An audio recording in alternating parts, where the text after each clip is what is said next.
Hello. Good afternoon. Apparently a work day is not a work day because I had another thought. So here's something else to think about.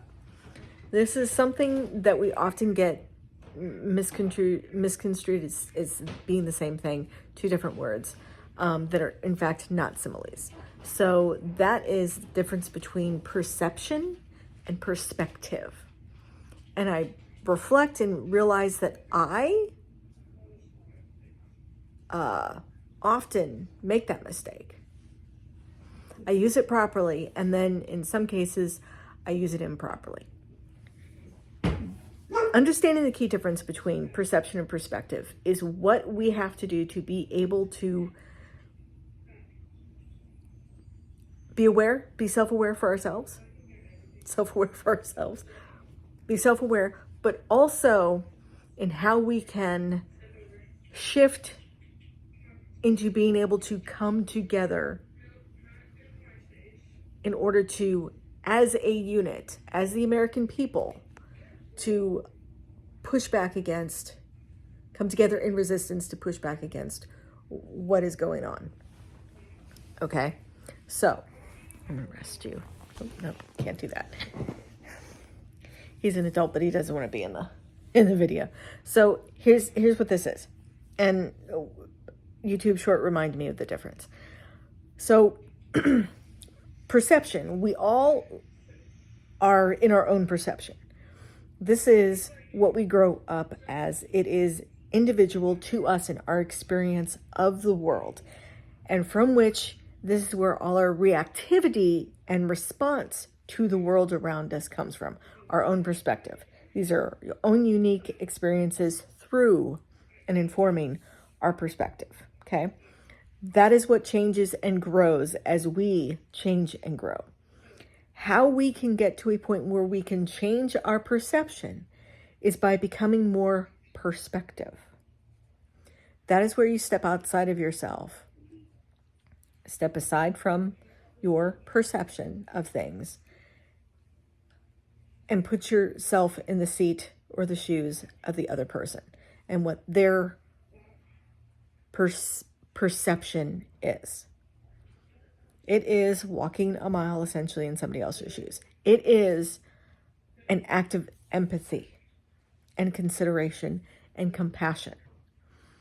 Those who cannot shift from perception to perspective and therefore change their perception or grow their perception are those who are not empathetic. This is essentially an emotionally intelligent component. Okay, and not everybody is willing, mostly, or capable of doing it. And we're not going to label anything. But in order for us to get together, we have to understand that the people who voted Trump and his like in are changing their perceptions. Things are becoming more real in their lives that didn't touch them before. A greater understanding, they're looking more because now their perception is being rocked and now they're able to understand the other side's perception. They're gaining perspective. That's what that means. You gain perspective. You gain perspective through experience. You gain perspective through discussion and conversation. You gain perspective through education and curiosity. In fact, the major driver of perspective,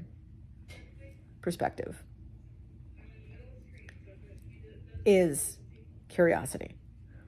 Because you have to pull yourself out of yourself and listen and take in and then understand how you would feel in that same scenario. Sometimes it's really hard.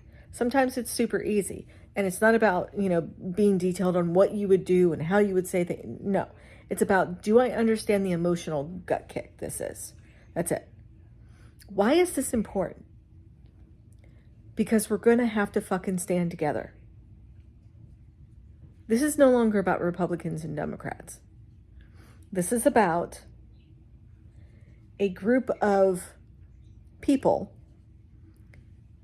more to the point, those who have not been elected, but who have been appointed by the current Trump administration, and Elon Musk, and CEOs of major corporations, every son of a bitch that was there at the inauguration, as well as other companies that maybe weren't highlighted that were in the back, who sat behind the folks getting approved for various cabinet positions, who specifically is supporting them. All of them, those are the people we are against. Because those are people who are part of a group that wants to change the system. So we have to stand firm against that, because they're using and abusing the fact that Trump got reelected as a go-ahead to act this way by lying, and Trump is propagating this lie, lying that the people want this. Otherwise, why would Trump not? Because he talked about it. Okay. We all heard it, we understood it, and we didn't want it, and we voted as such. Many others did not hear it or understand it and voted for him. We're past the point where we have to care about that. You do not have to fucking forgive the red hat wearing jackass next to you for what they did. What we do have to do is stand shoulder to shoulder with them, because that is the only way we're going to make it, by standing frickin' together. Period.